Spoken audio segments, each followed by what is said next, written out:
NDC de mitigación número 12, que estos se plantean de acuerdo a estos dos planes, o se manejan de acuerdo a estos dos planes de mitigación y de adaptación que ya les he comentado. Pasemos con el primero, ¿no? Combinación de energías renovables. Esta es la data que nosotros manejamos, o que maneja el NDC de mitigación, el plan de mitigación. Y básicamente, como ya sabemos, es que diversificar la matriz energética, ¿no?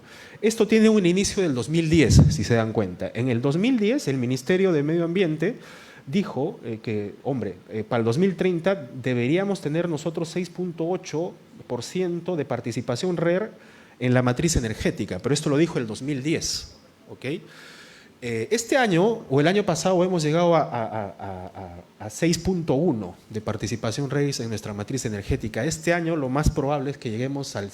Muchos dicen que vamos a llegar al 8, veremos, ¿no? Yo considero que vamos a estar bordeando el 7.8% de participación RER en la matriz energética del 2024. Más adelante les voy a mostrar algunas proyecciones justamente de lo que les estoy mencionando, ¿ok?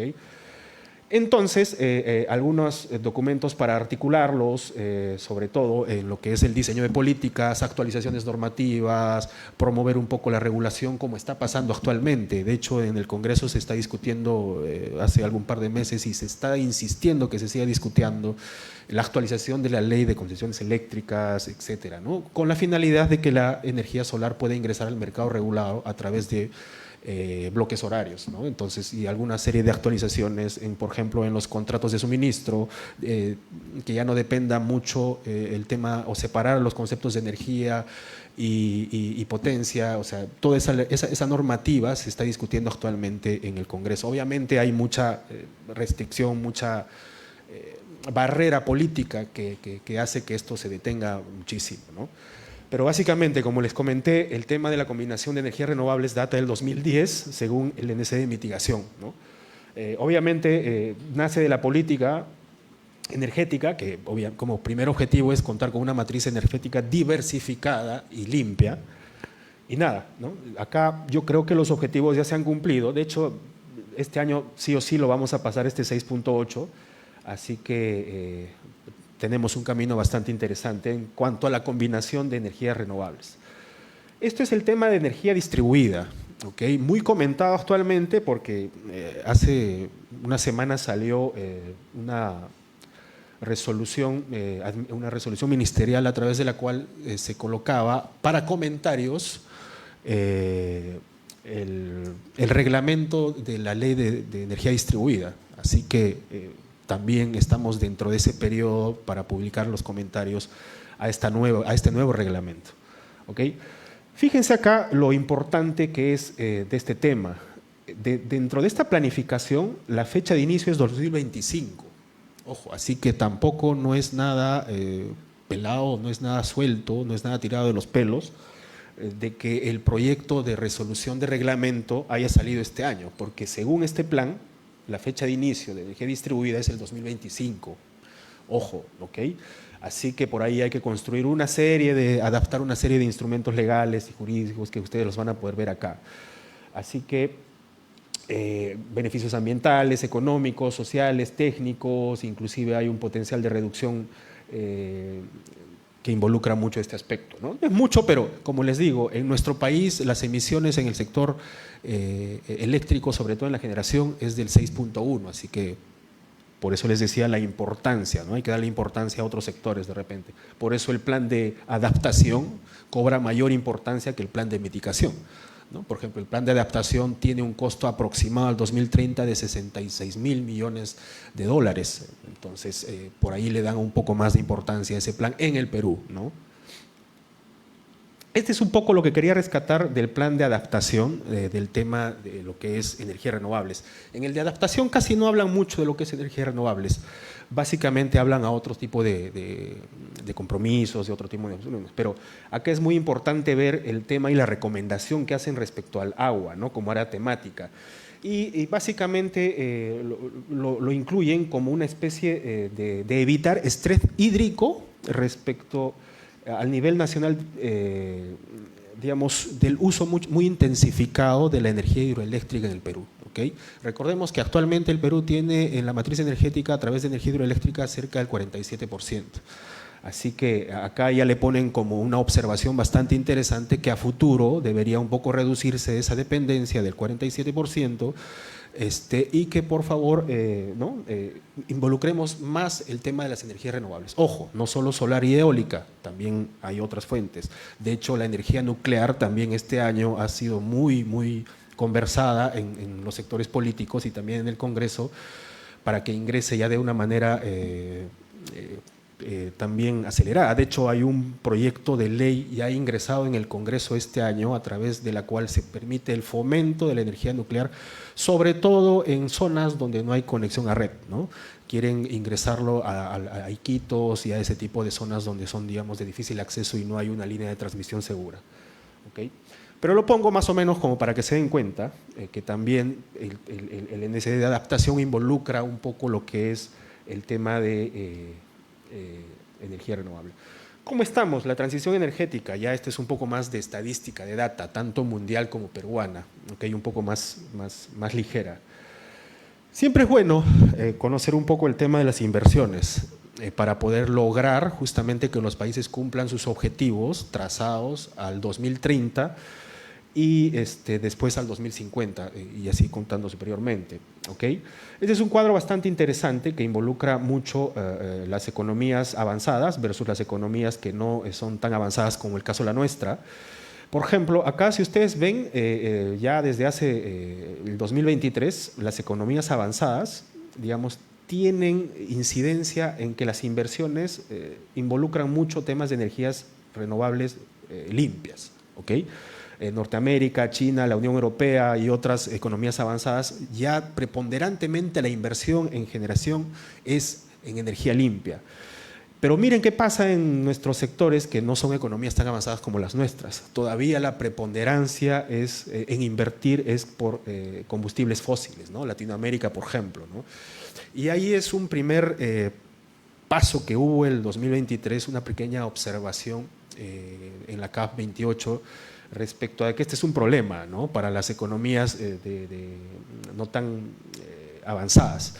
Así que se crearon nuevos mecanismos, sobre todo para fomentar la inversión, para atraer inversión en temas de energía limpia, ¿no? Y en ese proceso también el Perú, cuando veamos las perspectivas que tiene a futuro, ha creado algunos mecanismos a futuros y que están diseñados a lo largo de todo este tiempo para poder captar esa inversión y poder, digamos, utilizarla en energía limpia.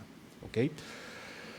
Este es otro también que demuestra lo mismo que estamos comentando, otro cuarto, ¿no? que básicamente las economías principales en el mundo, ya digamos en energía limpia, su inversión es superior a los combustibles fósiles, ¿no? En comparación con América Latina, por ejemplo, que el 2019, inclusive el 2024, tiene un crecimiento en temas de combustibles fósiles, ¿no?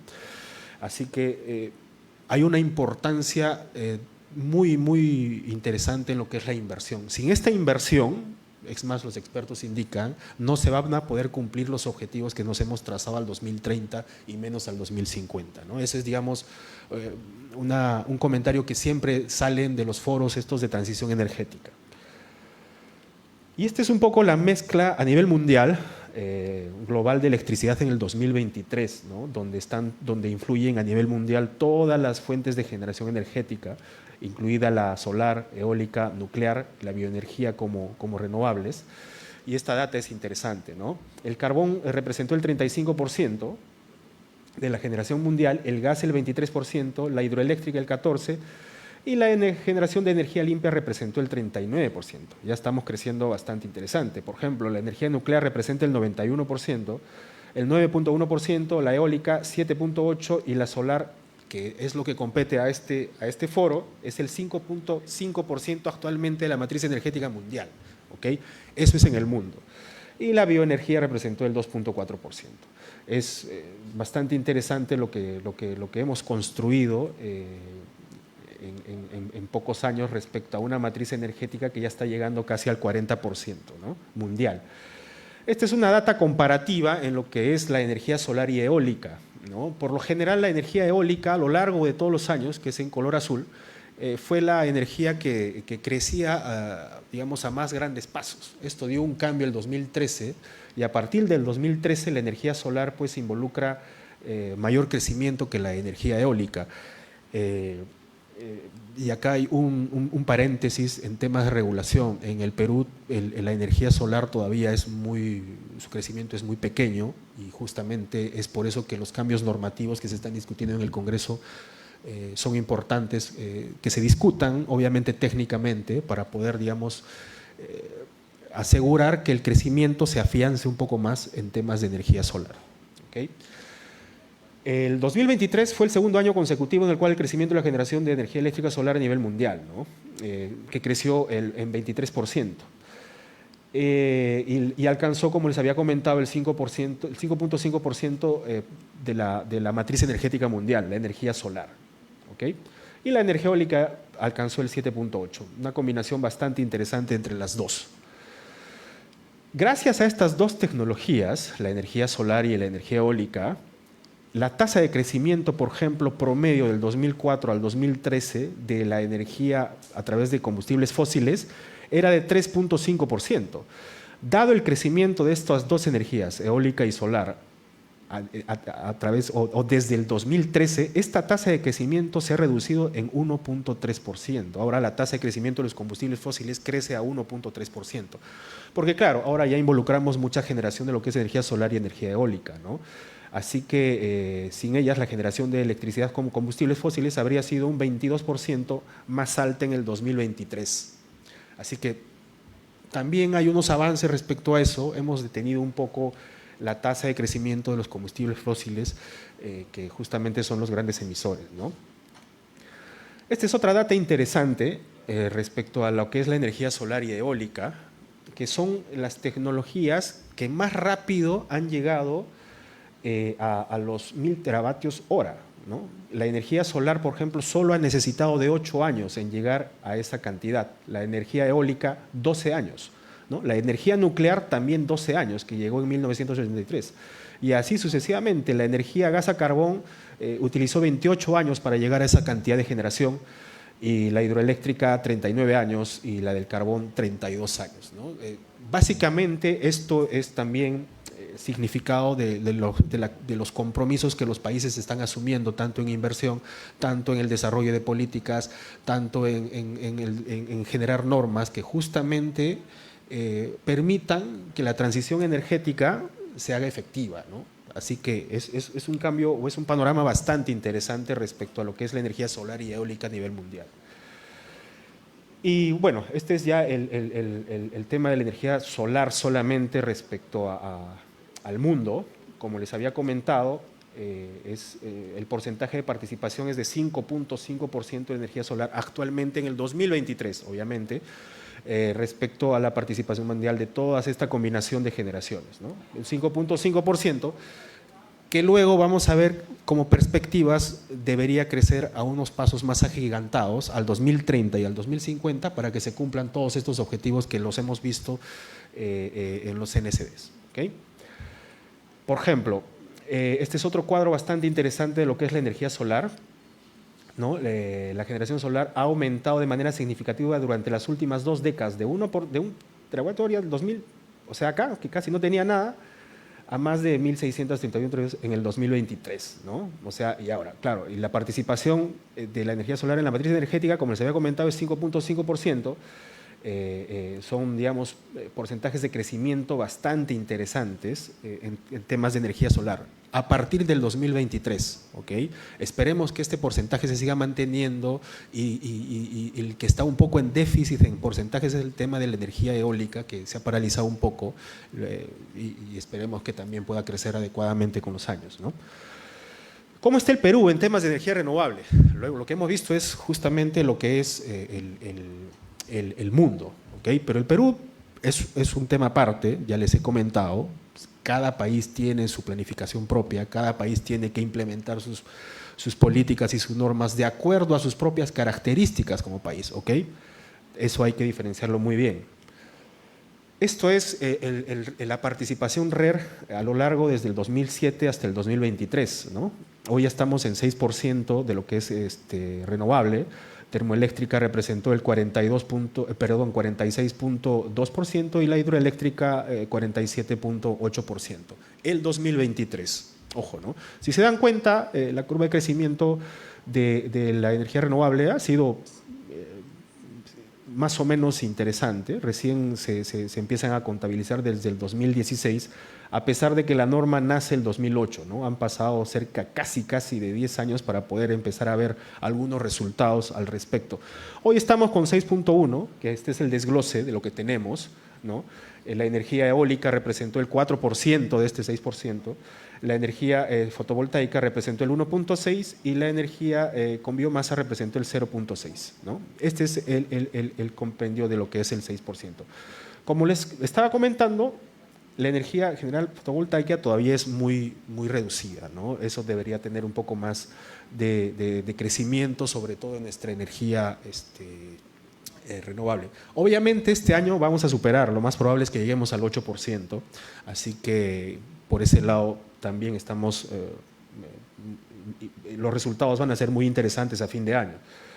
Esto eran algunas proyecciones que les dije ya de este año, ¿no? A agosto de este año, el crecimiento de lo que es la matriz energética del Perú, ¿no? Si se podrán dar cuenta, por ejemplo, la tasa de crecimiento de agosto, el tipo de generación de hidroeléctrica, en temas de eólica, por ejemplo, ya tenemos 413 gigavatios hora. A agosto del 2013 ya hemos superado lo mismo que hemos generado el año pasado en el mismo mes, ¿no? Con buena cantidad. Inclusive la energía solar también ya ha sido superado. Es por eso que estas proyecciones hacen ver que justamente vamos a llegar de repente al 8% de porcentaje de participación de energías renovables a fin de este año, ¿no? Ahora, vamos a ver cómo se da el asunto. Esta es otra data ya solo de lo que es energía solar en el Perú, que es muy interesante. Hace una discriminación inclusive de mes por mes de 2013 a 2004, obviamente hasta el mes de octubre.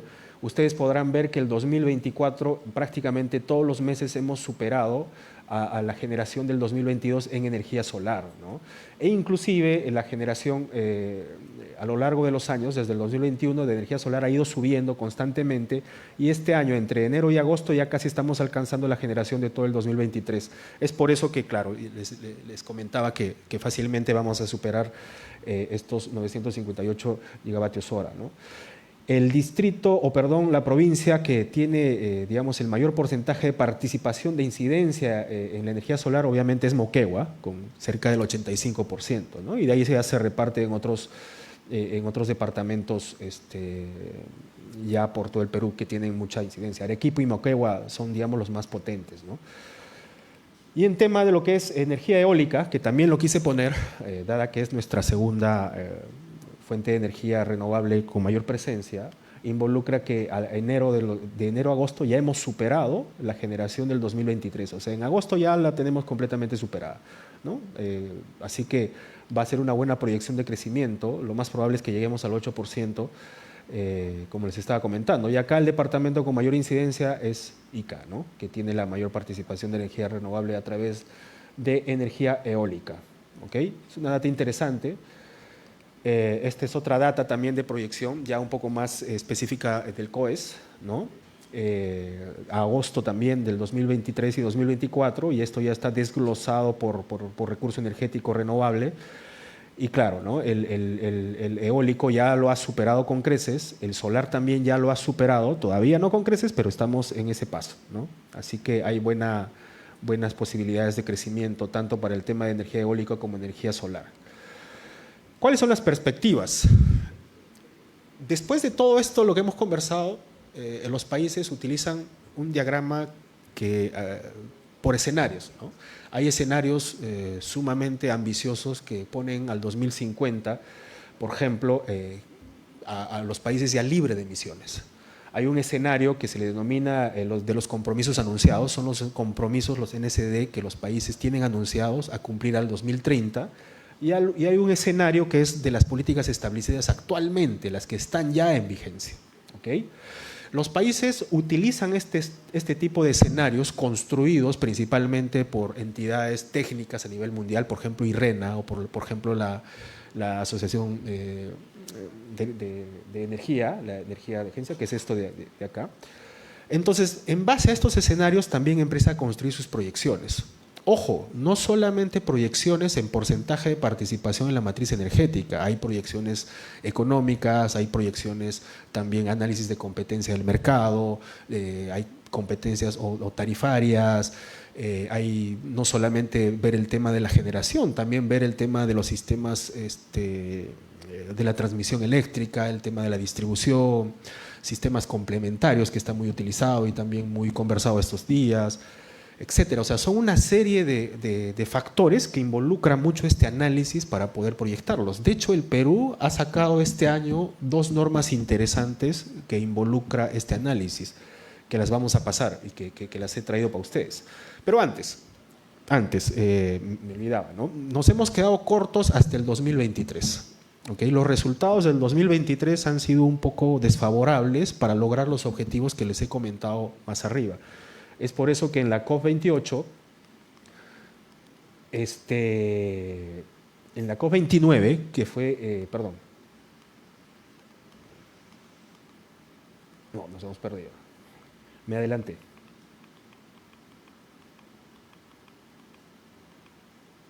¿No? La COP28 en noviembre del 2020, del año pasado, lo que se comprometieron los países para este año, o para el 2030, perdón, es triplicar la capacidad global de energía renovable, porque nos hemos quedado cortos en los porcentajes, ¿no? 5 minutos, ok. Duplicar la tasa de mejora de eficiencia de energía eléctrica, acelerar esfuerzos por eliminar progresivamente la energía alimentada con carbón, etcétera, etcétera, ¿no? Y claro, esto se ve en este cuadro un poco, ¿no? Triplicar la energía renovable significa agregar 140 o 14.000 vatios hora de generación al 2030 en comparación con el 2022, ¿no? Lo ayudaría a recortar la generación de electricidad de combustibles fósiles, o sea, la idea es recortar el crecimiento de los fósiles a un menos 37%, ¿no? Pero para eso se necesita inversión, como ya les he comentado. ¿Okay? Un poco de data rápida también respecto a energía eólica, por ejemplo, del 2022 al 2030, esa es la trayectoria que debería cumplir para poder cumplir los objetivos, y la energía solar es esta, ¿no? La electricidad debe triplicarse entre el 2022 y el 2030, es decir, un 16% por año. Y en el 2023 esta energía, la eólica, solo ha crecido un 10%, así que ahí hay una capacidad de mejora importante. La energía solar necesita crecer a 26% para cumplir sus objetivos al 2030. Y el 2023 su crecimiento ha representado el 23%, así que también ahí hay que agregar un poco de compendio, sobre todo en temas de inversiones y ese tipo de cosas, ¿no? Esto lo voy a pasar un poco más rápido, que básicamente dice lo mismo, la tasa de crecimiento de estas dos energías para llegar a esa proyección al 2030 debería ser del 26% en promedio, ¿ok? Y bueno, esto es un poco más acelerado, que es al 2050, que ustedes seguramente ya con más calma la revisan. Y este es el resultado de la COP29 de este año, de hace 2 semanas, ¿okay? A través de la cual los países más ricos se comprometieron a aumentar su ayuda financiera, siguen inversiones, a las naciones en desarrollo para luchar contra el cambio climático, acordaron un nuevo objetivo de $1 billón al año a partir del 2025 a $3 billones anuales para el 2035. Esos son, digamos, sus objetivos que han creado. Y bueno, la creación de sistemas de comercio de carbono que permitan los países o empresas, ¿ok? Un poco la perspectiva del Perú, como les había comentado, mucho involucra, el Perú analiza en estos dos, en el marco macroeconómico mundial al 2028, 2025, 2028, analiza mucho o hace repercusión en que el Perú es un país de materias primas y por ende también se puede beneficiar de esta transición energética. ¿Por qué? Porque justamente, por ejemplo, el cobre, digamos, va a crecer, la demanda del cobre para esta transición va a crecer, ¿no? Y ellos apuntan justamente a convertirse en un país exportador de cobre sumamente interesante. También involucra mucho lo que es el análisis que hacen los daños críticos, los daños crónicos evitados, los daños agudos evitados versus los costos de la política de mitigación, ¿no? Y hacen ver que justamente los mayores beneficios económicos en comparación con los costos incurridos en políticas de mitigación son mayores, más favorables. Así que por ese lado también apunta el Perú como perspectiva. Y empieza a construir sus objetivos desde el 2024 hasta el 2025. Esto es en temas financieros, ¿no? El 2024 quieren lanzar una estrategia de financiamiento climático para la implementación de medidas de adaptación y mitigación. Ya han sido lanzadas, sobre todo el tema de adaptación y de mitigación. El de adaptación involucra no el temas de energías renovables, pero el temas de mitigación sí involucra mucho a lo que es energías renovables, y este año, el mes de noviembre, justamente han lanzado una nueva regulación a través de la cual ya se empieza a fomentar mucho el mercado de carbono en el Perú, ¿no? Actividades de fomento para el uso de fondos RETAITIS, del Fondo Verde, etcétera, y son medidas para llegar al 2030. Y en temas ya de transición energética, este Plan Nacional de Competitividad y Productividad del 2014 al 2030 habla también no solamente del gas, sino también de industrias de transporte, sino también habla de nuestros recursos energéticos con renovables. Y básicamente lo que hemos estado comentando, ¿no? Es esta ley del 2024 y el 2025, esperemos que se pueda reglamentar el cambio o la actualización de la norma de generación, ¿no? Que la energía solar participe en la generación del mercado regulado a través de bloques horarios, ¿no? Es básicamente esas dos que se comprometen al 2025. Y nada, este también es una proyección. El Perú ahorita del 2025 al 2028 tiene una inversión ya asegurada de 2.742 millones en energías renovables. Este es el desglose de estas, 12 centrales fotovoltaicas y 3 centrales eólicas dentro de lo importante a resaltar, ¿no? Y nada, para terminar, este es justamente qué pasó el 2024, un repaso de las principales normas en materia de transición energética que el Perú ha podido desarrollar durante todo este tiempo, ¿no? Que seguramente las he comentado también poco a poco, sobre la energía nuclear, energía distribuida, el mercado de carbono, el hidrógeno verde y la actualización de mercado, ¿no? Son leyes que han salido este 2024. Eso sería todo.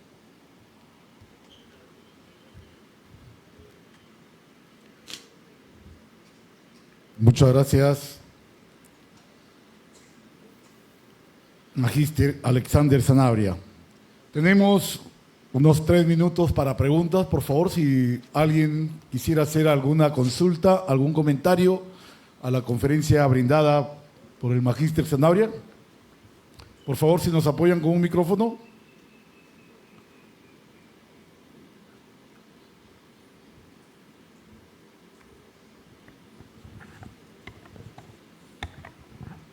Buenos días con todos. Una consulta. En realidad que hace 2 semanas o 3 semanas, el Ministerio de Energía y Minas ha creado la Comisión Nucleoeléctrica, de tal manera de que la tendencia parece va a ser a la construcción de centrales nucleares. Con eso, digamos, porque la necesidad con respecto, por ejemplo, a la importación ahorita que se tiene de autos eléctricos va a ser tremenda. Entonces, ¿cómo quedarían las energías renovables en este caso? Ahí hay que ver un poco el análisis macro. Lo que se habla en el ministerio y se ha hablado todo este año es justamente la intervención de la energía nuclear, pero básicamente para sistemas aislados. Ojo, no va a estar comprometida todavía aún para, digamos, comprometerse en el CEIN, ¿no? Ellos quieren trasladar la energía nuclear a temas aislados como Iquitos, como la selva y como algunas otras zonas rurales aisladas, como una especie de competencia también para lo que ya está integrado a través de paneles solares, ¿no? Hay sistemas aislados a través de paneles solares, pero básicamente es para eso, para generar un tipo de competencia. Para eso se ha creado una comisión, para eso se ha ingresado un proyecto de norma al Congreso este año, que también aparece en la última página, que simplemente es para promoción de la energía nuclear. Pero por el momento es para sistemas aislados. Y eso nace también como recomendación de todas las políticas mundiales de lo que es energía, transición energética. No solamente es energía solar y eólica, también es la nuclear. Y es por eso que el Perú no se quiere quedar en desventaja y lanza digamos, esta proyección de lo que es la energía nuclear. ¿Algún comentario adicional? Pregunta, por favor, el micrófono. ¿Qué tipo de interés hay en el Perú de energía geotermal? ¿Algunas propuestas hay en ese sentido? Es todavía muy incipiente, ni siquiera lo podrás apreciar que la matriz energética la contiene. Es todavía una tecnología un poco cara, que no es competitiva, ¿no? Lo que más se analiza acá en el Perú es la competitividad en costos que ya tiene la energía eólica y solar. Y esa es la discusión actual. Ellos quieren ingresar, sobre todo la energía solar, quiere ingresar al mercado regulado de las licitaciones, ¿no? De la tarifa que nosotros pagamos se pueda reducir. Esa es una discusión bastante interesante que se está ocurriendo actualmente en el Congreso. Si tú te das cuenta, rápido les voy a explicar, si tú te das cuenta, tu recibo de luz, en líneas generales, se divide en tres, ¿no? La tarifa por la generación, la tarifa por la transmisión, la tarifa por la distribución, que es todo el compendio de energía solar. La de la generación básicamente representa casi el 50% de toda esa tarifa. Entonces, si tú involucras unos costos de una tecnología que son un poco más baratas, va a reducir esa tarifa. No lo digo yo, eso ha sacado un informe Ocinermin, que es el ente encargado digamos, de tarifar todo el sector eléctrico, ¿okay? Que son los entes muy técnicos que tienen esa posibilidad. Ocinermin también indica que si es que no se hace este cambio, nuestras tarifas eléctricas en los próximos años van a empezar a subir hasta un 20%, por ejemplo. Bien, ingeniero Gerardo Cruz, ¿estamos listos? Entonces, le damos las gracias al magíster Alexander Sanabria. Muchas gracias. Su conferencia ha sido muy esclarecedora. Bien, el tiempo se nos agotó y por eso no hemos podido continuar con el rol de preguntas.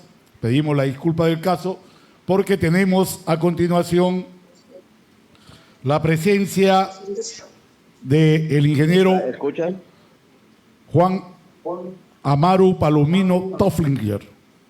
Él es investigador RENACIC, ¿sí? Con grado de doctor en recursos naturales obtenido en el año 2014 en la Teinch Universitat.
Fotovoltaicas comerciales que hemos instalado en el Perú.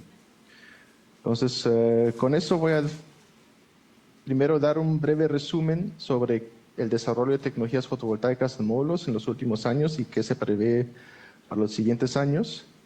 ¿no? Y luego voy a comentarles sobre qué resultados hemos obtenido con los laboratorios que hemos implementado en diversas universidades peruanas. Muy bien, veamos un poco el desarrollo de la fotovoltaica. Bueno, no tengo que aquí hablar mucho de las proyecciones que se da al uso de energía solar, ¿no? Entonces, aquí vemos uno de los últimos reportes de 2019 del IRENA, ¿no? Que prevé que 2050 la energía solar fotovoltaica va a cubrir hasta 1/3 de nuestras necesidades de demanda para la producción de electricidad, ¿no? Entonces, aquí se prevé un gran crecimiento junto con la que es la energía eólica, ¿no?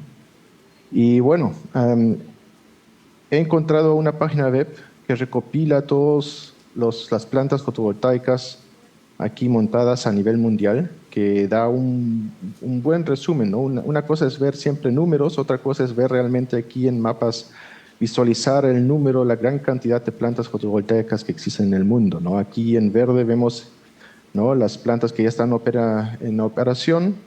En amarillo son las plantas que están bajo construcción, en naranja las que están en preconstrucción y las que están en rojo son las que han sido anunciadas y aprobadas, ¿no?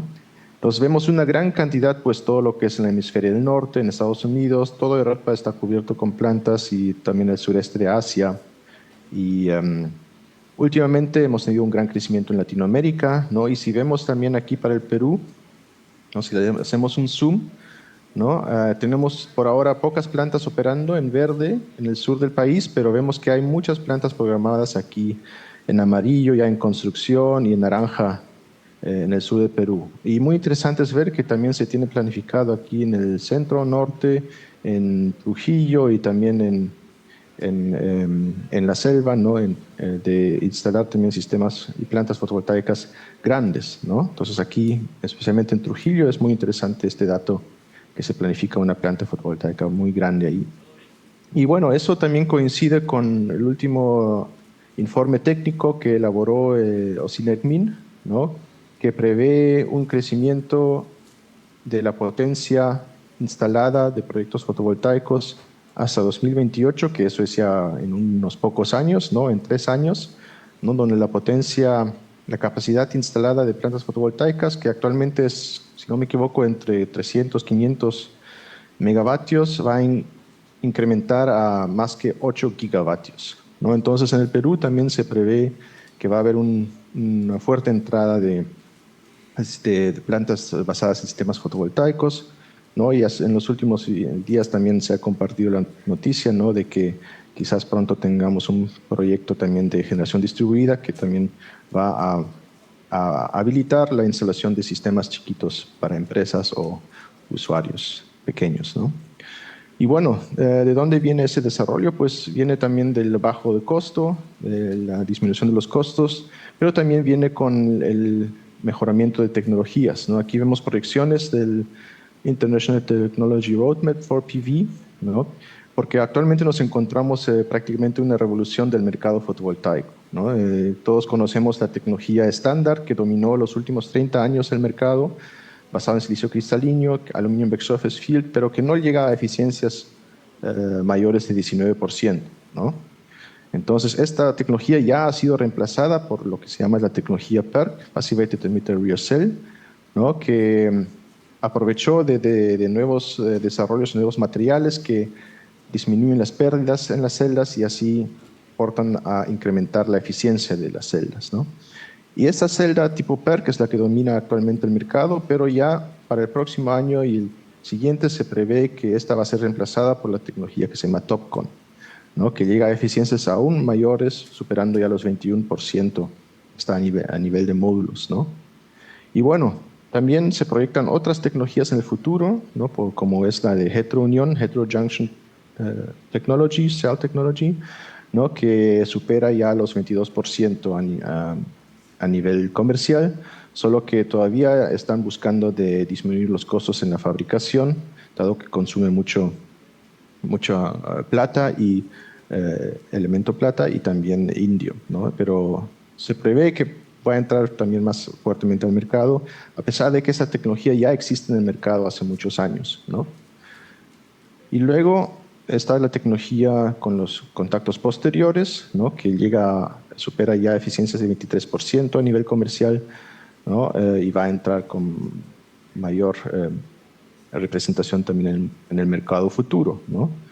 Y bueno, últimamente se está haciendo mucho esfuerzo en la parte de fabricantes fotovoltaicos y tratando de transferir lo que se ha desarrollado en laboratorios hacia la industria, que es el desarrollo de las celdas tándem, combinando el silicio cristalino con la perovskita, ¿no? Que tiene el potencial de superar eficiencias por encima de 26%, ¿no? Entonces, si se logra esto, ¿no? Y se supone que se va a lograr, pues eso también va a ser un salto bastante alto, ¿no? En eficiencias, ¿no? Y bueno, entonces vemos que hoy en día hoy como podemos seleccionar muchos tipos de celulares, en un futuro vamos a poder seleccionar muchos tipos de tecnologías de celdas fotovoltaicas, ¿no? Ahora, esas eficiencias, ¿no? Esos tipos de tecnologías se desarrollan obviamente en los laboratorios a nivel mundial, ¿no? Entonces se optimizan procesos de fabricación, se reemplazan materiales, ¿no? Y siempre se mide luego la eficiencia de la celda con un simulador solar, ¿no? Y luego con ese simulador solar se traza lo que es la curva de corriente-voltaje, ¿no? Y eso se realiza bajo ciertas condiciones estándares, ¿no? Con una irradiancia de 1000 vatios por metro cuadrado.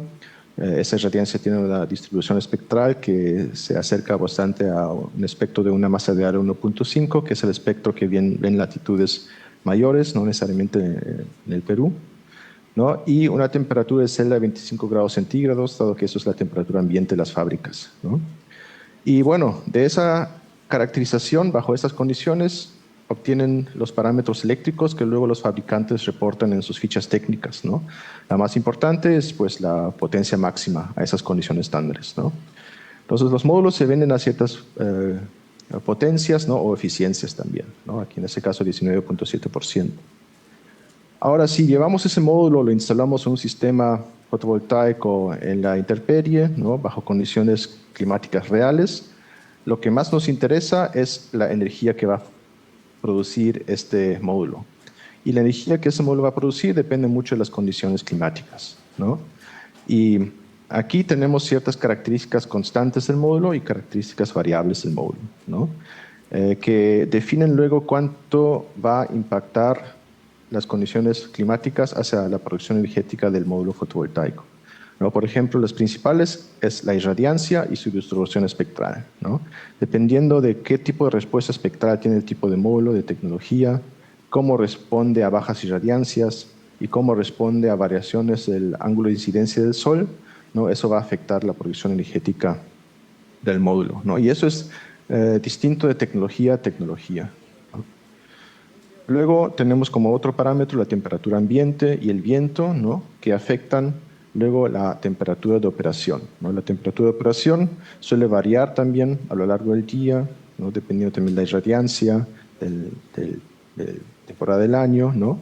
Y aquí entra el coeficiente de temperatura del módulo, ¿no? Que afecta bastante luego qué tan sensible es la producción energética del módulo en función de la temperatura ambiente y de la temperatura de operación. Y luego tenemos polvo o suciedad o irradiancia ultravioleta, ¿no? Que puede tener impacto sobre la estabilidad eléctrica del módulo, ¿no? Todos los fabricantes dan siempre una garantía entre 25 a 30 años, ¿no? Pero se sabe que los módulos siempre tienen una degradación a largo plazo, ¿no? Que hace disminuir su potencia nominal. Entonces tenemos múltiples variables bajo condiciones reales que al final afectan la producción energética del módulo y así también del sistema fotovoltaico o de la planta, ¿no? Y eso depende mucho del tipo de tecnología, ¿no? Entonces yo puedo tener dos módulos de distintas tecnologías que tienen la misma potencia nominal, pero al final me van a producir distintas energías porque sus características son distintas, ¿no? Y bueno, esas variables dependen mucho del lugar, ¿no? Y bueno, en el Perú tenemos una gran diversidad climática, ¿no? Y así también una gran diversidad de potencial fotovoltaico, ¿no? Tenemos todo lo que es la costa, que es árida, que es seca, ¿no? Poca lluvia o casi nada de lluvia. Tenemos la zona andina y tenemos la zona amazónica, la zona selvática, ¿no? Eso se puede visualizar pues, en lo que se llaman los mapas de Köppen-Geiger, ¿no? Que demuestran, hacen una clasificación climática del mundo, ¿no? Y en el Perú tenemos 14 o más distintos tipos de climas, ¿no? Y aquí ni siquiera estamos hablando de los microclimas.